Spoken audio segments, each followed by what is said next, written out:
नमस्कार साथियों, आपकी पाठशाला के यूट्यूब चैनल पर आपका स्वागत है। मैं हूं निरंजन स्वरूप। साथियों, तुलसीदास जी की कविता संग्रह गीतावली में से एक दोहा है।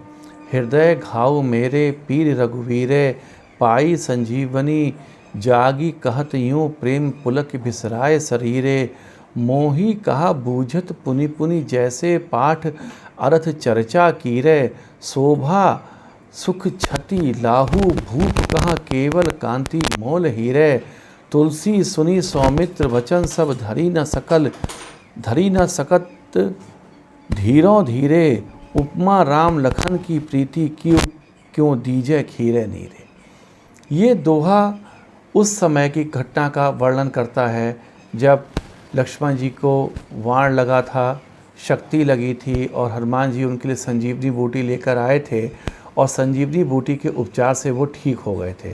तो उनके आसपास जो खड़े हुए लोग थे, उन्होंने जब वो मूर्छित थे, जब उनको चोट लगी थी या घाव हुआ था, उस समय उनकी पीड़ा जो हुई होगी उसके बारे में जब पूछा तो लक्ष्मण जी ने उठ के यही कहा कि मुझसे क्या पीड़ा के बारे में पूछते हैं। हृदय घाव मोरे पीर रघुवीरे, घाव तो हृदय में मेरे हुआ था, परंतु तकलीफ़ तो वास्तव में मेरे बड़े भाई श्री रामचंद्र जी रघुवीर को हुई है, आप उनसे पूछिए। तुलसीदास जी उसी परिस्थिति का वर्णन करते हुए इस दोहे में आगे कहते हैं कि जिस प्रकार से हीरे का मोल हीरा स्वयं नहीं जानता, हीरे का मोल वो जानता है जिसके पास हीरा होता है या जौहरी होता है। जब उनसे हीरा खो जाता है या इसको कोई नुकसान हो जाता है, तब उनको जो पीड़ा होती है उसका अनुभव तो हीरे को हो ही नहीं सकता। तुलसीदास जी इस दोहे में आगे ये भी कहते हैं कि लक्ष्मण जी के इस बातों को सुनकर धैर्य भी उस समय धीर नहीं धर सकता था और तुलसीदास जी राम और लक्ष्मण जी के प्रेम को उस समय दूध और पानी के प्रेम की तुलना देते हैं। जिस प्रकार से जब हम दूध गर्म करते हैं तो पानी जलता है ताकि दूध के ऊपर कोई नुकसान ना हो। जब दूध ये देखता है कि पानी जल रहा है तो दूध उफन के आग के ऊपर आता है और आग को बुझाने की कोशिश करता है ताकि पानी ना जले। तो दूध पानी के ये प्रेम, राम लक्ष्मण के ये प्रेम की उपमा तुलसीदास जी ने इस दोहे में दी है। अब बात ये होती है कि ये मुझे कहने की ज़रूरत क्यों पड़ी। जिस प्रकार से हम पिछले कुछ दिनों से देख रहे हैं, पिछले कुछ वर्षों से बल्कि देख रहे हैं कि जब भी कोई आतंकवादी को सरकार, पुलिस, कोई एजेंसी अपने शिकंजे में लेती है, उस पर शिकंजा कसती है, उसके ऊपर कुछ कार्यवाही करती है और कभी कभी इस प्रकार की कार्यवाही में जो लोग पुलिस पे या एजेंसी के लोगों पे हमला करते हैं तो उनका एनकाउंटर होता है जिसमें वो कभी कभी मर भी जाते हैं। तो सबसे ज़्यादा पीड़ा जो होती है वो इस गांधी परिवार को, कांग्रेस को और कांग्रेस के अन्य सहयोगी जो वर्तमान में इंडी गठबंधन के लोग हैं उनको होती है। एक उदाहरण हमने देखा है बाटला हाउस एनकाउंटर, जिसमें के कुछ आतंकवादियों को पुलिस की स्पेशल टास्क फोर्स के द्वारा मुठभेड़ में मारा गया, लेकिन आंसू निकले सोनिया गांधी के, जिसका कि जिक्र सलमान खुर्शीद साहब ने अपनी किताब में और मीडिया में स्वयं किया। ऐसा क्यों होता है? जब कोई आतंकवादी को ख़त्म किया जाता है, शिकंजा कसा जाता है, जैसा मैंने पहले कहा, तो सबसे ज़्यादा पीड़ा इन लोगों को क्यों होती है? वर्तमान संदर्भ क्या है? अभी कल ही तहव्वुर राणा को यूएसए से प्रत्यर्पण करके भारत लाया गया है। शाम के शायद 7 बजे के आसपास कल वो भारत आया, लेकिन दोपहर में ही महाराष्ट्र के भूतपूर्व मुख्यमंत्री पृथ्वीराज चौहान का ये बयान आ गया कि उसको पूरा मौका दिया जाना चाहिए अपना केस रखने का, अपनी बात रखने का। अरे भाई, कौन उसको मौका नहीं दे रहा है? अभी से आप उसके प्रति क्यों इतने चिंतित हो रहे हैं? क्या आपकी पीड़ा है? क्या संवेदना है? फिर आज सुबह ही न्यूज़ पोर्टल्स पे एक खबर आई कि कांग्रेस के एक नए योद्धा, वीर योद्धा कन्हैया कुमार, उनने कहा है कि तहव्वुर राणा को इसलिए लाया गया ताकि सरकार अन्य महत्वपूर्ण मुद्दों से लोगों का ध्यान हटा सके। मतलब क्या कहना चाहते हैं आप कि जब तक देश में सारी समस्याओं का हल ना हो जाए तब तक आतंकवादी जो सैकड़ों हज़ारों लोगों की हत्या का गुनहगार है, योजना करता था, उसको न लाया जाता? क्यों ऐसी पीड़ा आतंकवादियों के लिए आपके दिल में होती है? इसी संबंध में मुझे इस दोहे को आपके समक्ष रखना पड़ा कि जो ये बताने में शायद मुझे आपको सहूलियत हो कि देखिए किस प्रकार से इन लोगों का दिल और सब चीज़ आतंकवादियों के लिए ही है, उनके लिए इनके दिल में दया भी है, उनके लिए मानवाधिकार भी है और सब कुछ है। साथियों, 26 नवंबर 2008 को मुंबई पर जो आतंकवादी हमला हुआ था उसमें पाकिस्तान का पाला पोसा एक आतंकवादी संगठन है लश्कर-ए-तैयबा, पाकिस्तान की खुफिया एजेंसी ISI और पाकिस्तान की सरकार, इन तीनों का उसमें सहयोग था या मिली भगत थी। योजना ये बहुत बड़ी थी। आज़ाद भारत में वो सबसे बड़ा अब तक का आतंकी हमला था और ये भारत की एकता और संप्रभुता पे हमला था। और योजना ये थी कि जैसा पाकिस्तान के नेता, पाकिस्तान के लोग कहते रहते हैं कि हम भारत से 1000 साल तक लड़ेंगे, और इसी योजना के अंतर्गत उनकी भारत में लगातार कई सालों तक ऐसे हमले करते रहने की पूरी तैयारी थी। उसमें मुख्य योजनाकारी तहव्वुर राणा और डेविड हेडली का नाम आया। डेविड हेडली तो अप्रूवर बन गया, अमेरिका के कोर्ट में वो वादा माफ गवाह बन गया और इस कारण से वो बरी हो गया, क्योंकि जब भी कोई अपराधी अप्रूवर बन जाता है तो सरकार उसको माफ़ कर देती है और उससे जो अन्य अहम जानकारियां होती हैं वो जुटाती है और लोगों को पकड़ने में वो उसके लिए मददगार साबित होती हैं। इन दोनों का साथ था, दोनों ने एक दूसरे की मदद की। तहव्वुर राणा ने एक संगठन बनाया था, फर्स्ट वर्ल्ड इमिग्रेशन कंपनी। इसके ज़रिए वो विभिन्न लोगों को अपनी कंपनी में रिक्रूटमेंट करता था, भर्तियां करता था। कहाँ रिक्रूटमेंट करता था, कैसे करता था, क्या नीति थी, कुछ मालूम नहीं। इस कंपनी का मुख्यालय अमेरिका के शिकागो में था और इसका दफ्तर मुंबई में भी खोला गया था, ताकि वो और उसके अन्य साथी जो भविष्य में भारत में हमला करने के लिए तैयार हुए थे वो भारत आ जा सकें। सबसे बड़ी बात तो ये है कि इसने कई जगह देश में रेकी करी। जिन जगहों पर हमला हुआ उनके बारे में तो देश जान ही गया कि इसने अवश्य यहाँ पर रेकी करी होगी, परंतु उसने और भी कई जगह रेकी करी जहाँ उस समय हमला नहीं हो पाया। वो शायद जहाँ इसने 26 नवंबर को हमला किया था वो शायद हमले की पहली फ़ेज़ थी या पहली किस्त थी, और अन्य कई फ़ेज़ों में अन्य जगहों पर हमले किए जाने थे। उन जगहों के नाम भी ज़रा आप जान लीजिए। कोच्चि में सदर नेवल कमांड, यहाँ की रेकी करी गई थी। नेशनल डिफेंस कॉलेज दिल्ली, यहाँ की रेकी करी गई थी। उसके बाद भविष्य में कुंभ मेले और पुष्कर मेले के जो आयोजन होने वाले थे, वहाँ इन सब लोगों के संभावित टारगेट थे। इसके अलावा भारत के तमाम स्ट्रेटजिक रूप से, इकोनॉमिक रूप से और देश की मर्यादा और प्रतिष्ठा के रूप से जितने भी महत्वपूर्ण प्रतिष्ठान थे वो सब इनके टारगेट थे। उन सब पर हमला करने की इनकी योजना थी भविष्य में 26/11 के बाद। और उस पूरी योजना को इतने सफाई से, इतने शातिराना तरीके से किया जाना था और ये दिखाना था कि ये सब भारत का इंटरनल सैबोटेज है, भारत के ही अंदर से ये हमले हुए हैं, भारत के ही लोगों ने ये हमले किए हैं।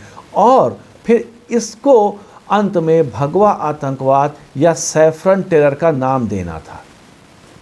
हम सब लोगों को इस योजना को, उसकी गंभीरता को ये समझना बहुत ज़रूरी है कि किस किस बड़े स्तर पर काम हो रहा था।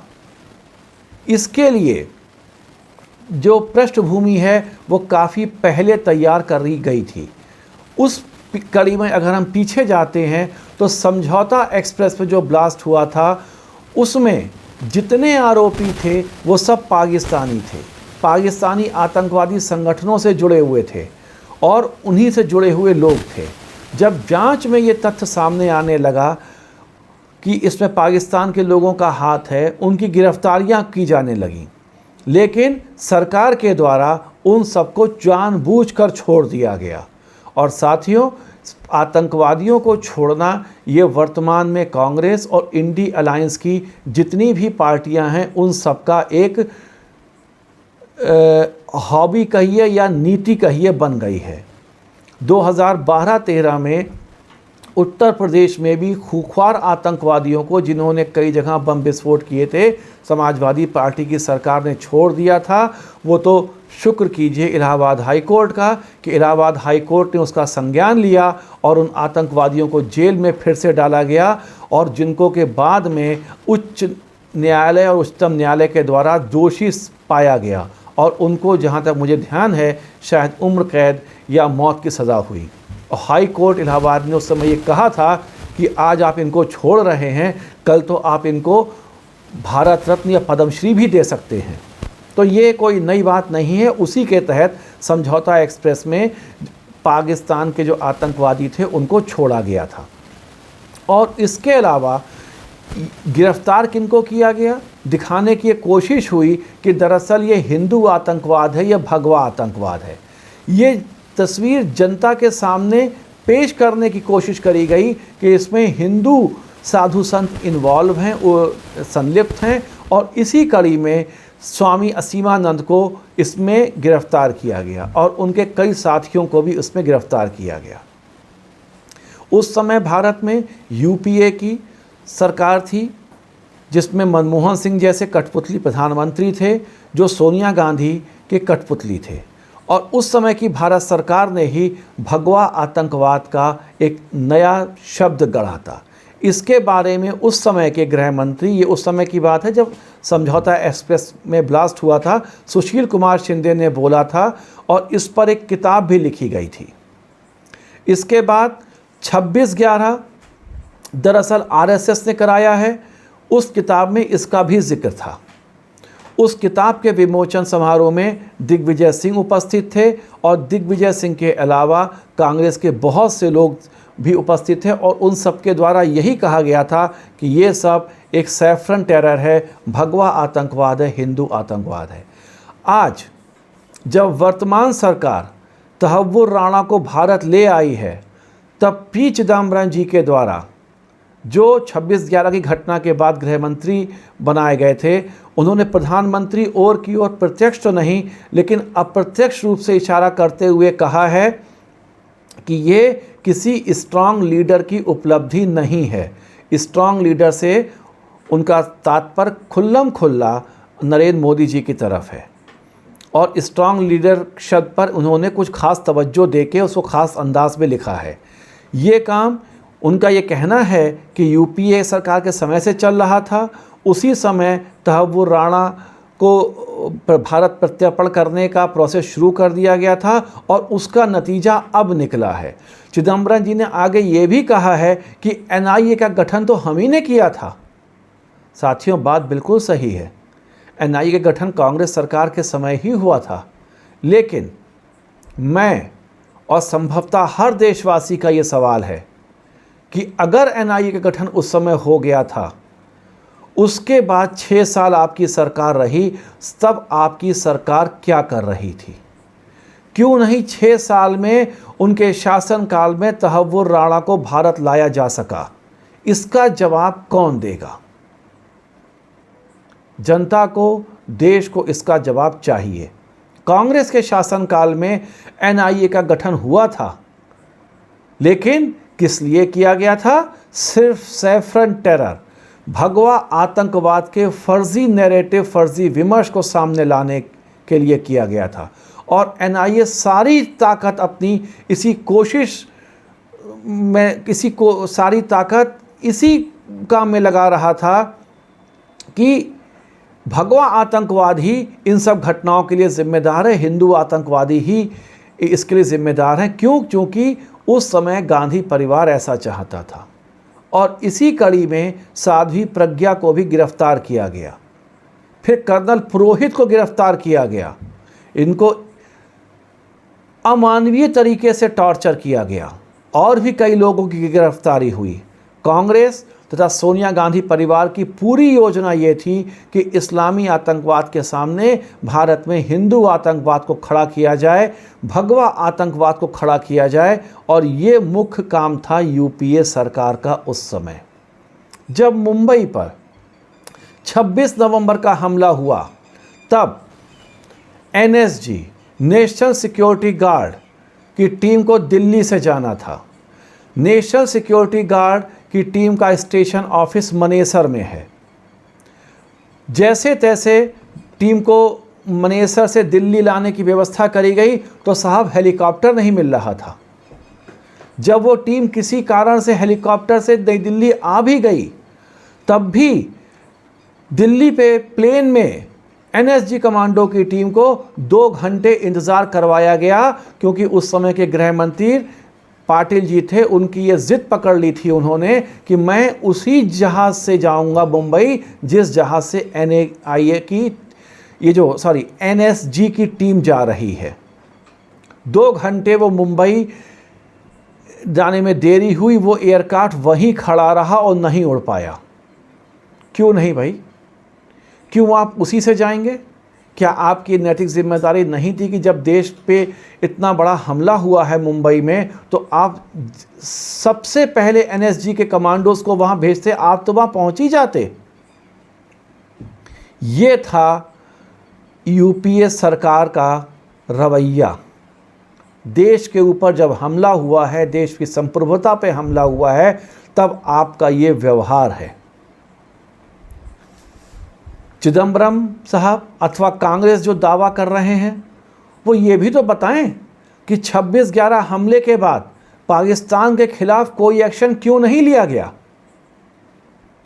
डोजियर पे डोजियर तैयार करते रहे, इस्लामाबाद भेजते रहे डोजियर पे डोजियर कि पाकिस्तान का इन्वॉल्वमेंट है, देश की सत्ता पर उसने हमला किया है, परंतु इस हमले का कोई भी उचित और सख्त जवाब नहीं दिया गया। देश जानना चाहता है कि ऐसा क्यों किया गया। तुकाराम ओमले, मुंबई पुलिस का एक जांबाज सिपाही, उसने अपनी जान पर खेलकर इस देश के सनातनी समाज को बदनामी से बचाने के लिए जितना बड़ा काम किया है, उतना बड़ा काम शायद ही कुछ लोगों ने, कुछ व्यक्तियों ने किया हो। ये व्यक्ति पूजने योग्य है। अगर आप देश की सुरक्षा के बारे में सोचेंगे तो आप इसी निष्कर्ष पे पहुंचेंगे। उसने अजमल अब्दुल कसाब को जिंदा पकड़ा। अगर सोचिए उसको जिंदा ना पकड़ा होता तो आज हमको, आपको एनसीईआरटी और इतिहास की किताबों में छोटे छोटे बच्चों के दिमाग में ये पढ़ाया जा रहा होता कि 26/11 का हमला हिंदू संगठनों ने किया है, भगवाधारियों ने किया है, साधु संतों ने किया है। जितने आतंकवादी आए थे उन सबको हिंदू आइडेंटिटी कार्ड दिए गए थे, यानी कि उनके नाम हिंदुओं के नाम पे रखे गए थे।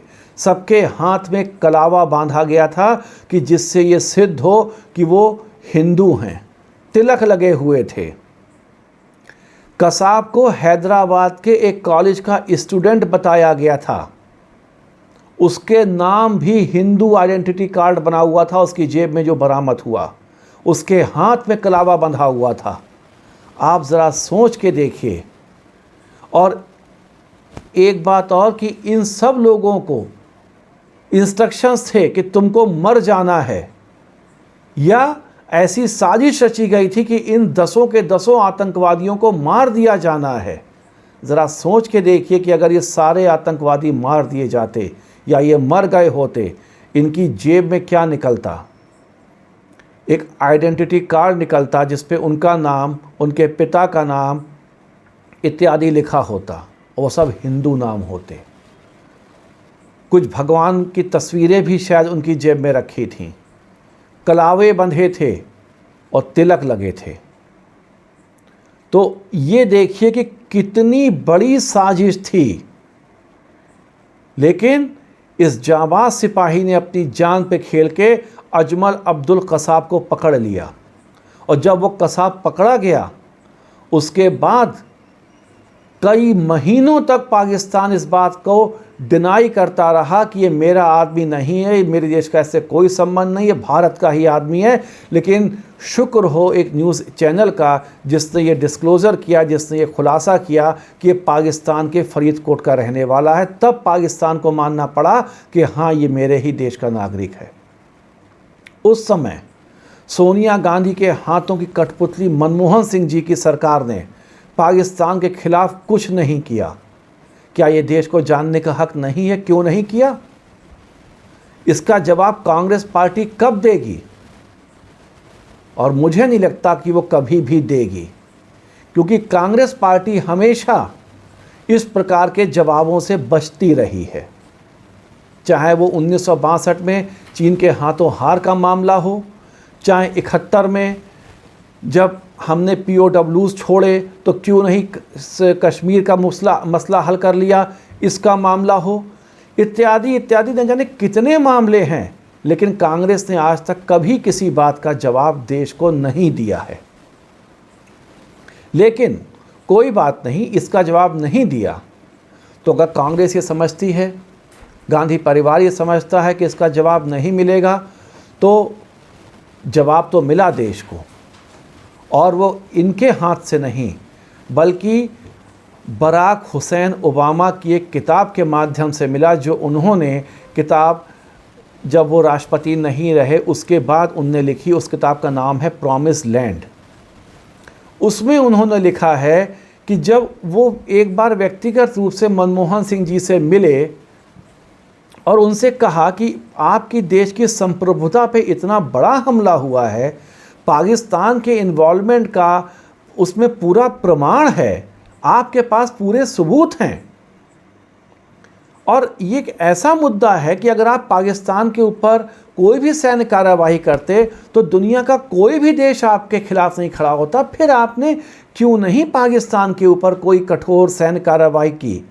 तो मनमोहन सिंह जी का, साथियों, अगर आप जवाब सुनेंगे, ऐसा बेशर्मी और निर्लज्जता से भरा जवाब, जिसको सुनकर आपको अपने पर, खुद पर या देश के दुर्भाग्य पर रोना आएगा या सर पीटने का मन होगा।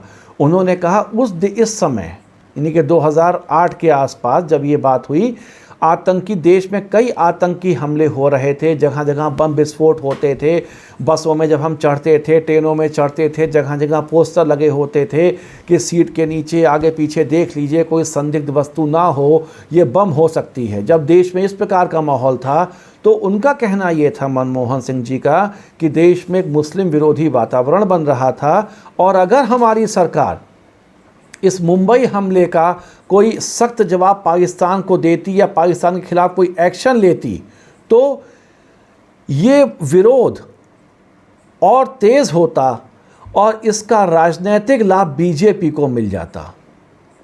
ये मनमोहन सिंह की चिंता थी देश के लिए, देश की सुरक्षा के लिए, आतंकवाद से लड़ने के प्रति ये उनका जज्बा था। वो कितने गंभीर थे, उनका ये वक्तव्य उस ओबामा साहब की किताब के माध्यम से हमारे सामने आता है। पाकिस्तान के खिलाफ सिर्फ इसलिए हमला नहीं किया गया क्योंकि ये आशंका थी कि भाजपा को राजनीतिक लाभ मिल जाएगा। देश की चिंता नहीं थी, अपनी सत्ता की चिंता थी, अपनी कुर्सी की चिंता थी। और बाद में उस समय के एयर चीफ मार्शल और उसके अलावा थल सेना अध्यक्ष दोनों ने कई जगहों पर इंटरव्यू में कहा कि सेनाएं स्ट्राइक करने के लिए तैयार थी और सफल स्ट्राइक के लिए तैयार थी, बस हमें सरकार के आदेश की ज़रूरत थी, और वो आदेश कभी नहीं आया। तहव्वुर राणा का भारत लाया जाना प्रधानमंत्री नरेंद्र मोदी जी और उनकी सरकार की राजनीतिक इच्छा शक्ति का परिणाम है। ये ऐसे ही नहीं हो गया है।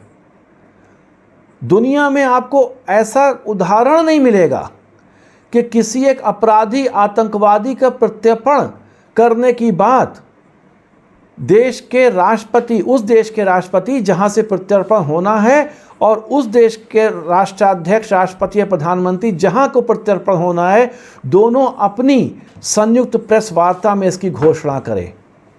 अमेरिका के राष्ट्रपति डोनाल्ड ट्रंप और भारत के प्रधानमंत्री मोदी जी की जब कुछ महीने पहले बैठक हुई थी अमेरिका में, तब उस प्रेस कॉन्फ्रेंस में एक घोषणा करी गई थी कि डोनाल्ड ट्रंप के द्वारा कि हम तहव्वुर राणा को भारत को सौंप रहे हैं, वो भारत में जाए, भारत में वो वांटेड है, वांछित है, वहाँ के कानून का सामना करे। ये कोई मामूली घटना नहीं है चिदम्बरम साहब, ये मामूली घटना नहीं है कि डोनाल्ड ट्रंप एक दिन सुबह उठे और उन्होंने राहुल गांधी जी की तरह तय कर लिया कि आज मुझे ये करना है, वो कर दिया। इसके पीछे कितना राजनीतिक प्रयास रहा होगा, विदेश मंत्रालय ने कितनी मशक्कत करी होगी, डिप्लोमेटिक लेवल पे क्या क्या काम नहीं हुए होंगे, अंतर्राष्ट्रीय संबंधों का क्या क्या हवाला नहीं दिया गया होगा, वास्ता नहीं दिया गया होगा, तब जाके ये प्रयास सफल हुआ है। और इसमें सबसे बड़ा रोल, सबसे बड़ी भूमिका डोनाल्ड ट्रंप और मोदी जी की आपसी दोस्ती, उनकी मित्रता है, वो काम आई। कांग्रेस और चिदम्बरम साहब, आप लोगों के लिए इसका अंदाज़ा लगाना वास्तव में बहुत मुश्किल है। तभी आप कह रहे हैं कि ये किसी स्ट्रांग प्राइम मिनिस्टर का काम नहीं है, और स्ट्रांग वर्ड पे आप ज़रा ज़्यादा ही इम्फेसिस कर रहे हैं। जब ये घोषणा हो गई डोनाल्ड ट्रंप और मोदी जी की प्रेस कॉन्फ्रेंस में, उसके बाद तहव्वुर राणा वहाँ के हाई कोर्ट्स और सुप्रीम कोर्ट्स में याचिकाएं लगाता रहा, लेकिन सब जगह से उसको मुंह की खानी पड़ी, और आखिरी मिनट तक उसने कोशिश करी कि उसका भारत एक्सट्रेडिशन प्रत्यर्पण ना किया जाए, लेकिन संभव नहीं हो पाया। कांग्रेस ने कब कब ऐसा किया है, कितनी बार किया है कि अमेरिका जैसे शक्तिशाली देश से भारत में वांछित किसी अपराधी को प्रत्यर्पित करवा लिया हो और भारत ले आया हो। अब कांग्रेस ये दावा कर रही है कि ये उपलब्धि कोई मोदी की उपलब्धि नहीं है, ये हमारे काम की उपलब्धि है, कांग्रेस और गांधी परिवार की उपलब्धि है।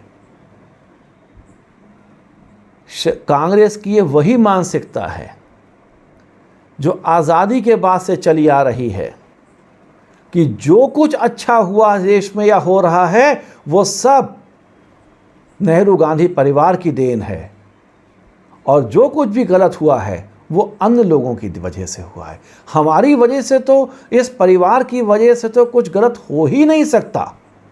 ये परिवार तो ऊपर से साक्षात देव रूप में आया है, ये तो कोई गलती कर ही नहीं सकता।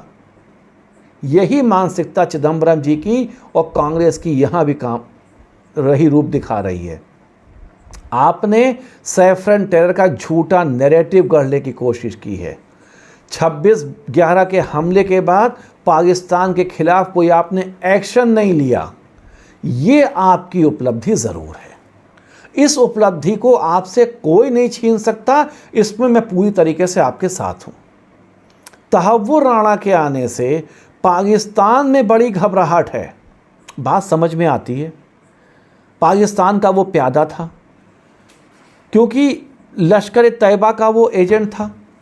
पाकिस्तान की सेना की मेडिकल कोर में शायद वो किसी पद पे था, फिर वहाँ से निकाला गया और फिर वो शायद कनाडा का नागरिक बन गया। पाकिस्तान अपने हाथ खड़े कर दे रहा है कि भाई तहव्वुर राणा हमारे देश का नागरिक नहीं है, हमसे क्या मतलब। लेकिन लश्कर तैयबा के लिए काम कर रहा था, 26/11 उन्हीं के लिए कराया गया था, आगे की भी योजना थी। हाफिज सईद का खास आदमी था ये, और इसके और डेविड हेडली के कई और लोगों के भी काफ़ी करीबी संबंध थे, लेकिन डेविड हेडली बच गया। उसने कुछ बातें सरकार को बता दी, उनका सहयोगी बन गया, अप्रूवर बन गया। अब क्या क्या संभावनाएं, आशंकाएं बची हुई हैं, वो अब इसकी गिरफ्तारी के बाद से और जब इससे इंटरोगेशन होगा तब सामने आएंगी। ये हमारे समझने की बात है। पाकिस्तान में तो ज़्यादा खलबली है, उनको मालूम है कि अगर इसने कुछ राज उगल दिए तो आईएसआई से उसकी कौन मदद कर रहा था, या आईएसआई में उसका कौन हैंडलर था, पाकिस्तान की सेना में उसका कौन मददगार था, पाकिस्तान की सरकार में उसका कौन मददगार था, ये सब बातें सामने आ सकती हैं। तो पाकिस्तान का परेशान होना जायज़ है और पाकिस्तान को इन चीज़ों से कोई फ़र्क भी नहीं पड़ेगा। पाकिस्तान दुनिया का एकमात्र ऐसा देश है कि जिसको दुनिया मान चुकी है कि आतंकवादियों को हर तरीके से सहायता करता है, दुनिया मान चुकी है। टेरर का मतलब पाकिस्तान। शायद भविष्य में ऑक्सफोर्ड डिक्शनरी में जब कभी भी हम लोगों को टेरर का सिनोनिम बताया जाए, वो दिन भी शायद आएगा, इसका मतलब पाकिस्तान ही लिखा मिल सकता है। कहीं भी आतंकवाद हो उसका संबंध के तार पाकिस्तान से जुड़ते हैं। लेकिन सवाल ये है कि जो मैंने शुरू में कहा कि कांग्रेस के कुछ नेताओं के वक्तव्य आना शुरू तभी से हो गए कि जब तहव्वुर राणा इंडिया आया भी नहीं था, तो ये कांग्रेस पार्टी में क्यों खलबली है भाई?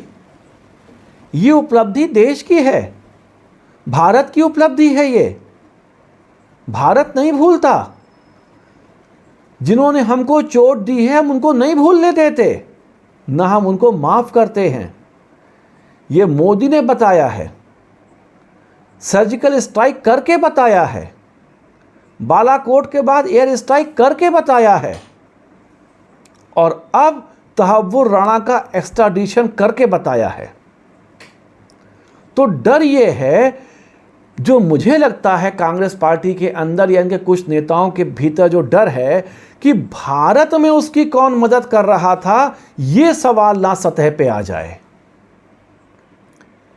ये सवाल भी है कि क्या जो आतंकवाद को चलाने वाले विश्व स्तरीय वैश्विक स्तर के संगठन हैं, उनके बीच में ये लिंक था तहव्वुर राणा, या उनके इससे क्या संबंध हैं? और इसके साथ ही साथ भारत में स्लीपिंग सेल कौन कौन सी हैं, स्लीपर सेल्स कौन कौन सी हैं, भारत में कौन उसका मददगार है, उसके साथियों की कौन भारत में मदद कर रहा था, इसका भांडा फोड़ना हो जाए, ये डर है जो आपके नेताओं को इस प्रकार के वक्तव्य देने के लिए मजबूर कर रहा है, और जिसकी वजह से कांग्रेस पार्टी इतना बौखलाई हुई है। वरना आप अमेरिका का एग्जाम्पल देखिए, कुछ तो सीखिए। आप बार बार अमेरिका जाते हैं, बार बार यूरोपियन कंट्रीज जाते हैं, वहाँ जाके देश की बुराई करते हैं। जब ओसामा बिन लादेन को अमेरिका ने पकड़ा और वहीं पाकिस्तान के आसपास किसी समुद्र में उसको फेंक दिया, किसी विपक्षी पार्टी के द्वारा अमेरिका में एक आवाज़ तक नहीं उठाई गई कि ओसामा बिन लादेन को अमेरिका लाना चाहिए था, उसके ऊपर मुकदमा चलना चाहिए था, उसको पूरा मौका दिया जाना चाहिए था। कोई आवाज़ नहीं उठी। ना अमेरिका में कोई ह्यूमन राइट्स एक्टिविस्ट, ना कोई ह्यूमन राइट्स संगठन सामने आया, ना किसी ने ओसामा बिन लादेन के ह्यूमन राइट्स की बात करी। अल जवाहिरी को अमेरिका ने घुस के मारा, कोई आवाज़ अमेरिका से नहीं उठी, किसी पार्टी की नहीं उठी। बल्कि वो पार्टियां हमेशा, जो भी सरकार होती है, वो जो भी एक्शन लेती है उसके पक्ष में खड़ी होती है, चुप हो जाती है। अगर उनके कुछ नेगेटिव रेपरकशंस, नेगेटिव प्रभाव आते हैं तो चुनाव में उनको मुद्दा बनाती है। यही काम कांग्रेस को करना चाहिए था, कांग्रेस को कहना चाहिए था। प्रत्यर्पण शुरू हमने किया था, पूरा आपने किया, आपको बधाई। देश का भला हुआ, देश का गुनाहगार सफल अब भारत आया, उस पे मुकदमा चलाइए, उसको सज़ा सख्त से सख्त दिलवाइए, और जो भी लोग इसमें इन्वॉल्व हैं उनको एक्सपोज कीजिए। ये देश की सफलता है, सफलता देश को मिली है, भारत के लिए सफलता है। जिसने सबसे बड़ा आतंकवादी हमला किया, जिसने उसकी योजना बनाई, वो मुख्य कर्ता धरता था योजना बनाने में, उसको हम अपने देश में, अपने देश के कानून के सामने, अदालत के सामने लाने में सफल हुए। तो ये देश की सफलता है, कांग्रेस पार्टी की या किसी अन्य पार्टी की सफलता नहीं है। ना इसकी किसी पार्टी की सफलता से तुलना की जा सकती है, ना करनी चाहिए। कैसे ये कांग्रेस की उपलब्धि हो गई भाई? और अगर कांग्रेस की उपलब्धि हो गई तो मोदी सरकार की उपलब्धि क्यों नहीं हुई? वो कांग्रेस की उपलब्धि हो या मोदी सरकार की उपलब्धि हो, अंतोगत्वा एक गुनाहगार देश में आया, उसको लाया गया, उससे और बातें निकलेंगी, तो ये देश की उपलब्धि हुई ना। इसको क्यों नहीं इस रूप में देखा जाना चाहिए? लेकिन कांग्रेस का ये चरित्र है ही नहीं। कांग्रेस का चरित्र केवल नेहरू गांधी परिवार और उसकी परिक्रमा करने तक ही सीमित रह गया है। वहीं तक इनकी दुनिया है और उसके बाहर इनको कुछ मतलब नहीं। कांग्रेस के अंदर इतनी ज़्यादा बौखलाहट क्यों है? फिर से वही सवाल, जिस तरह से कांग्रेस ने एजेंसियों का दुरुपयोग किया, जिस तरह से आईबी और सीबीआई को कांग्रेस के कार्यकाल में, यूपीए सरकार के 10 साल के कार्यकाल में लड़ाने की कोशिश हुई। चिदम्बरम साहब, आप उस समय गृह मंत्री हुआ करते थे। देश में ऐसा पहली बार हुआ था कि 2 एजेंसियां आईबी और सीबीआई एक दूसरे के अधिकारियों को गिरफ्तार करने की स्थिति में आ गई थीं। चिदम्बरम साहब, आप उस समय गृह मंत्री हुआ करते थे। मनमोहन सिंह जी और सोनिया गांधी की सरकार हुआ करती थी। ये खेल हुए थे उस समय। आतंकवाद के बारे में आपका क्या कहना? आतंकवादियों के बारे में उनका क्या रवैया था? आतंकवादियों से निपटने के लिए कहाँ आतंकवादियों को मदद मिल रही थी? ये सारी बातें तहव्वुर राणा खोल सकता है और वो खोलेगा। क्या इनसे ही आपको डर लग रहा है? क्योंकि तहव्वुर राणा को भी समझ में आ गया कि वो भारत आ चुका है और यहाँ से उसका बचकर निकलना मुश्किल नहीं, नामुमकिन है। या तो उसको आजीवन कारावास होगा या मौत की सज़ा सुनाई जाएगी, और तीसरा कुछ नहीं होगा। आप बेफिक्र रहिए। वो बोल सकता है, वो सारे राज खोल सकता है।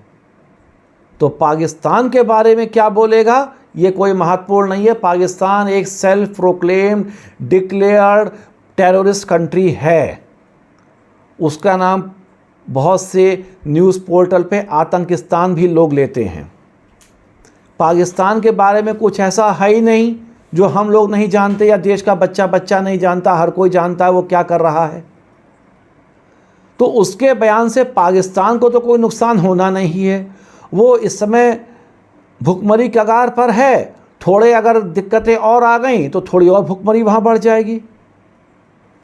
तो इसकी उसको कोई चिंता नहीं है। तहव्वुर राणा के खिलाफ जो चार्जशीट है, एनआईए की चार्जशीट फाइल हो चुकी है। हाँ, अगर वो कुछ और बातें खोलता है तो एक एडिशनल चार्जशीट भी फाइल हो जाएगी। हो सकता है पाकिस्तान से कुछ जो भी सरकार को कहना हो वो कहना सुनना हो जाएगा, लेकिन पाकिस्तान के उसके ऊपर कोई असर नहीं पड़ेगा। ना पाकिस्तान कुछ बताएगा, ना भारत सरकार इस पर डिपेंड होगी कि पाकिस्तान मुझको कुछ बताएगा, हमको कुछ जानकारी देगा तो हम उसके ऊपर कार्रवाई करेंगे। डर कांग्रेस का है और वो इसी बात को लेकर है शायद कि वो क्या क्या बता सकता है। उसको मालूम है, कांग्रेस पार्टी को मालूम है कि आप लोगों ने क्या क्या पाप किए हैं, और अगर वो बोलेगा तो उसके फेवर में उसकी द्वारा जो भी बात कही जाएगी, एनआईए उसके संबंधित सबूत जुटाने में कामयाब हो जाएगी। एनआईए दुनिया की एकमात्र एजेंसी है जिसका 100% कन्विक्शन रेट है। कन्विक्शन रेट का मतलब कि आपने जिन लोगों के खिलाफ केस दर्ज किया, उनके ऊपर मुकदमा चलवाया कोर्ट में, और जिस आरोप के लगाया आपने, आपके आरोप को अदालतों ने सही पाया और उस अपराधी को सज़ा दी, ये कन्विक्शन रेट होता है, 100% है। केवल एनआईए अगर फेल हुआ है तो उसी समय फेल हुआ है जब कांग्रेस सरकार के द्वारा फर्जी नैरेटिव बनाया गया सैफरन टेरर का। वो मामले अदालत में साबित हो ही नहीं पाए। चिदम्बरम साहब ने, मनमोहन सिंह जी ने, सोनिया गांधी ने तमाम कोशिशें की कि साध्वी प्रज्ञा ठाकुर, कर्नल पुरोहित और अन्य लोगों को जो जेल में बंद करवाए गए थे झूठे आरोप लगा के, उनके ऊपर सैफरन टेरर का आरोप सिद्ध करवाया जाए। और एनआईए को भी शायद दबाव में लिया गया कि यह सिद्ध कीजिए, लेकिन वहीं एनआईए फेल हुआ क्योंकि कोई सबूत नहीं था इनके खिलाफ। और एनआईए ही नहीं, हर एजेंसी उसको सिद्ध करने में नाकाम रही। ये है कांग्रेस के समय की उपलब्धि। और उसके बाद से 2014 के बाद से एनआईए का सक्सेस रेट देख लीजिए, कितनी कारगर, कितनी एफिशिएंट और प्रोफेशनल तौर से काम करने वाली। और मुख्य रूप से आतंकवाद के मामले की जांच, जो भी देश में घटना होती है आतंकवाद से अगर लिंक पाया जाता है तो उसी के पास आती है। तो आतंकवाद की किसी भी मामले में उसकी जांच और उसके बाद सबूत जुटाना और जो दोषी हैं उनको सज़ा दिलवाना, उसमें जो उसका रिकॉर्ड है वो दुनिया में अद्वितीय है। एनआईए के एक निदेशक हुए थे एकनाथ वेहड़ा साहब। उन्होंने एक टेलीविज़न चैनल से बात करते हुए एक बार बताया था कि भारत की एजेंसियों को अमेरिका जाकर डेविड हेडली से पूछताछ करने की इजाज़त मिली। और शायद उन्होंने ये कहा है कि उसमें शायद उसको केवल वीडियो कॉन्फ्रेंसिंग के माध्यम से जानकारी पूछताछ करने की इजाज़त मिली थी।